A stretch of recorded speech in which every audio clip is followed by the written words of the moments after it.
फवाद चौधरी साहब, आपका पीटीआई के मामलात को बखूबी आप जानते हैं। आप तो हमेशा ये बात करते रहे हैं कि जो एहतजाज करने का एक वक्त था, टाइमिंग हमेशा सियासत में बहुत इंपॉर्टेंट होती है। आपने हमेशा ये बात की है कि 8 फरवरी के बाद एहतजाज पे निकलना चाहिए था, जब इमरान खान को पकड़ा तब निकलना चाहिए था, लेकिन ये सब कुछ नहीं हुआ। उसके बाद हमने देखा कि जब जब एहतजाज की कॉल दी तहरीक इंसाफ ने, वो एहतजाज नाकाम ही हुआ है, वो अपने मकासद को पूरा नहीं कर सका।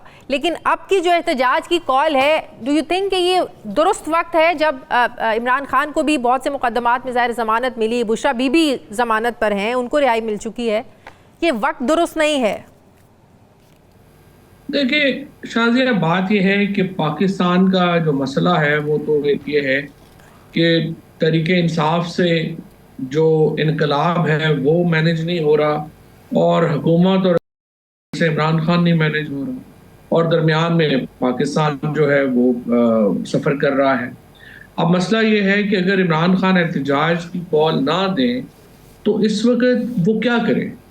टाइमिंग की भी बात आपकी दुरुस्त है। फिर मेरी नज़र में अलाइंस पहले होना चाहिए किसी भी बड़ी तहरीक से पहले, क्योंकि इसमें तो कोई शुबा नहीं है ना कि पीटीआई ही मुल्क की सबसे मकबूल जमात है, इमरान खान ही सबसे बड़े लीडर है पाकिस्तान के, इसमें कोई दो राय नहीं है। सिर्फ ये है कि इसको चैनलाइज कैसे किया जाए। सिर्फ मकबूलियत या पॉपुलैरिटी तो इनफ नहीं है, तंजीम नहीं है कि जो कि लोगों को चैनलाइज कर सके, बाहर निकाले। जिस तरह बांग्लादेश में था कि स्टूडेंट फेडरेशन थी ऊपर से नीचे तक, उन्होंने लोगों को चैनलाइज कर लिया, स्टूडेंट्स निकल आए। इस तरह का कोई पीटीआई का सेटअप नहीं है। दूसरा, पीटीआई हो, पीपल्स पार्टी हो, पीएमएलएन हो, देखिए ये जमातें मिलिटेंट नहीं है।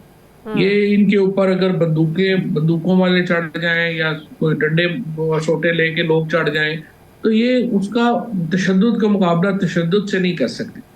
ये एक्चुअली एक अच्छी बात है कि मुल्क की नेशनल पार्टीज जो हैं वो वोट के जरिए ही तब्दीली ला सकती हैं, उनके पास मिलिटेंट पावर नहीं है। बदकिस्मती से हमारे जो अरबाब इक़्तिदार हैं वो इस चीज़ को भी अगले की कमजोरी समझ रहे हैं।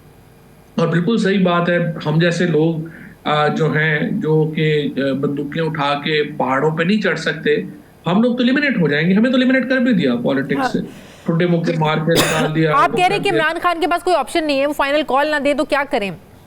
आपको भी पाकिस्तान हमारे मुल्क की तारीख का पता है ना, धरनों से, ऐसे जलसों से या ऐसी कॉल से कभी कैदी भी रिहा हुए हैं पाकिस्तान में? फवाद, कभी ऐसे हुआ है? नहीं, एहतजाज से जाहिर चीजें तो हुई हैं। फवाद चौधरी की बहाली का मामला हो या कोई और बात हो, ये सारे मामला जो हैं वो हुए तो एहतजाज से ही है ना। वो इशू नहीं है। कामयाब एहतजाज, अयूब खान यहाँ पे गए हैं, याहिया खान गए हैं, ये सारे लोग कामयाब। परवेज मुशर्रफ साहब आपके सामने लॉयर्स मूवमेंट में, जो बड़े एहतजाज नहीं भी थे तो उसके नतीजे में ये लोग गए हैं। तो ऐसा नहीं है कि एहतजाज पाकिस्तान में कोई इनफेक्टिव रहा है, एहतजाज बड़ा इफेक्टिव ही रहा है।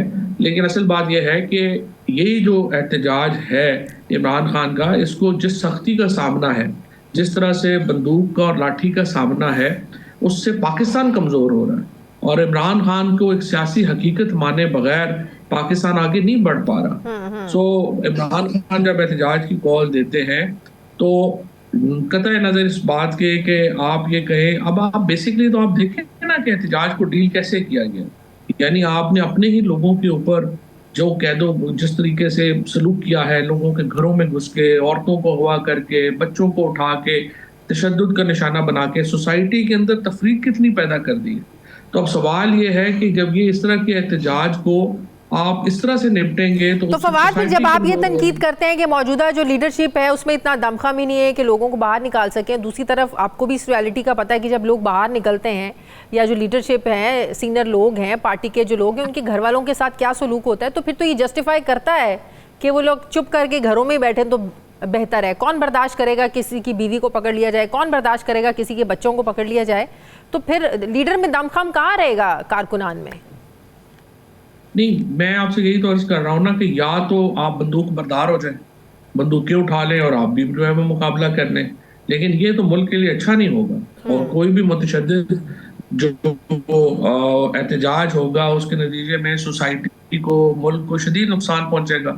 दूसरी सूरत यह है कि आप अलायंस, अपोजिशन अलायंस बनाएं, जब JUI, जमात इस्लामी और GDA और PTI मिलके एक एहतजाज की कॉल देते, उसका कलर बिल्कुल मुख्तलिफ होता। लेकिन सबसे ज्यादा बेहतर बात तो ये थी कि जो हुकूमत है वो इमरान खान से एहतजाज से पहले बातचीत करे, टेम्परेचर्स को नीचे लाने की कोशिश करें, उनके मुतालबात बिल्कुल जायज़ हैं। आप मुझे बताइए, एक भी मुतालबा इनमें ऐसा नहीं है कि इमरान खान की रिहाई का मुतालबा तो शामिल ही नहीं है। आपने अपने इंट्रो में कहा, उन्होंने तो अपनी रिहाई का कोई मुतालबा इसमें नहीं किया।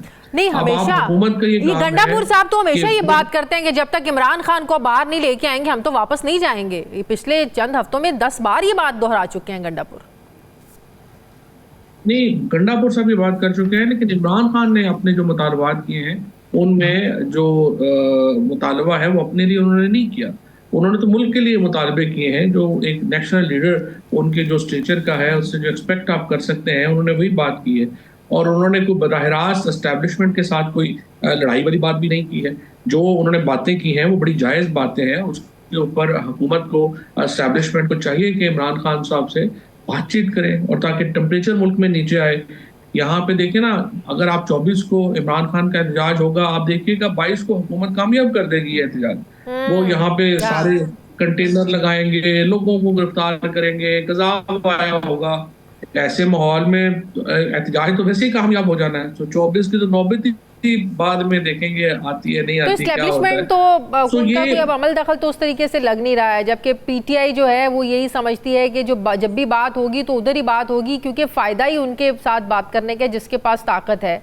तो वो तो कभी भी पिछले कुछ अरसे से इस मूड में नहीं लग रहे हैं कि तहरीक इंसाफ के साथ बात हो या सियासी इंटरफेरेंस हो।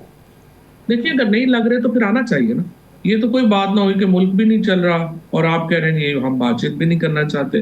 2 साल या तो आप इमरान खान का कोई पोलिटिकल ऑल्टरनेटिव आप क्रिएट कर लेते हैं। हुकूमत तो सीरियस ही नहीं ले रही इस एहतजाज को। वो कहते हैं इनके तो एहतजाज बड़ी बार हुए और जिस तरह के एहतजाज होते हैं ये सबको पता है। वो तो सीरियस ही नहीं ले रहे, उनके सर पे तो कोई भार नहीं है। हुकूमत के सर पे तो किसी किस्म का भी कोई भार नहीं है। वो तो स्विट्जरलैंड चले जाते हैं इलाज भी कराना हो। उन्हें तो स्मॉग का भी इशू नहीं है। उन्हें कोई पाकिस्तान के अंदर इस वक्त जो गुर्बत, बेरोजगारी, टैक्स की भरमार, इन चीज़ों से भी कोई भार नहीं है। लेकिन पाकिस्तान की अवाम जो है वो तो तंग है ना इस सारे निज़ाम में, और उन्हें समझ नहीं आ रहा कि आखिर हमने इससे निकलना कैसे है, करना क्या है। मेरी नज़र में पाकिस्तान इस वक्त एक बहरान का शिकार है, सियासी बहरान का शिकार है, और हुकूमत को संजीदा होना चाहिए पाकिस्तान को इस बहरान से बाहर निकालने के लिए। अच्छा, बलूचिस्तान और सिंध के लोगों को कहा गया है कि आप लोग अपने अपने उधर सूबे में एहतजाज करें।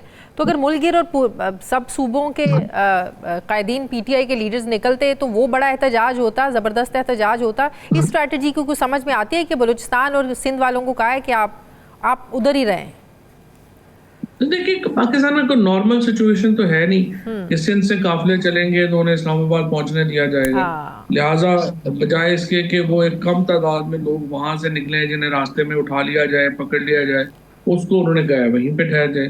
मेरे ख्याल में तो अगर आप मुझसे पूछें तो मेरे लिए, मैं तो समझूंगा कि बेस्ट एहतजाज तो होगा ही ये कि आप डिवीजन वाइज एहतजाज का ऐलान कर दें, और एक दिन पिंडी बंद हो, एक दिन लाहौर बंद हो, एक दिन गुजरात, रावलपिंडी, मियांवाली, ये सारे डिवीजन जो हैं वो एक एक करके बंद हो, तो उसका इम्पैक्ट शायद महीनों चल बंद इन किस सेंस में बंद हो? क्या कारोबार जिंदगी बंद हो, क्या बंद हो? जाहिर है वहाँ हड़ताल होगी, लोग निकलेंगे, जो कि एक कानूनी तरीका है पुरअमन एहतजाज का। लेकिन आपको लगता है जो सिचुएशन यहाँ पर आपकी मईशत की चल रही है, ये आम बंदा अफोर्ड कर सकता है?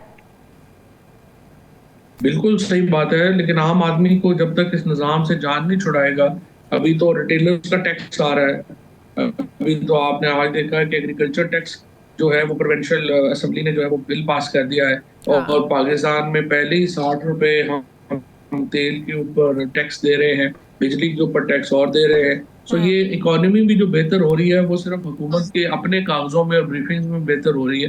बाकी तो जो तनख्वाहदार तबका है उसकी तो कमर टूट गई है, मिडिल क्लास की तो कमर टूट गई है। सो जब तक लोग नहीं निकलेंगे तो वो क्या इसी हालात में ही फंसे रहे। और फिर राइट्स, इकोनॉमी से भी ऊपर ये है कि राइट्स नहीं है, राइट्स होना बड़ा इंपॉर्टेंट है। और इसके लिए मैं समझता हूँ कि जो इस वक्त की सिचुएशन है उसमें ज़रूरी है कि अवाम जो है वो निकलेंगे। इमरान खान की कॉल पे लोग तो निकलेंगे, ये तो कोई दो राय नहीं है कि नहीं निकलेंगे। इसको सस्टेनेबल बनाना जो है वो इम्पोर्टेंट है, और अनफॉर्चुनेटली मेरे ख्याल में हुकूमत अगर संजीदा नहीं ले रही तो उसको उसकी कीमत अदा करनी पड़ेगी।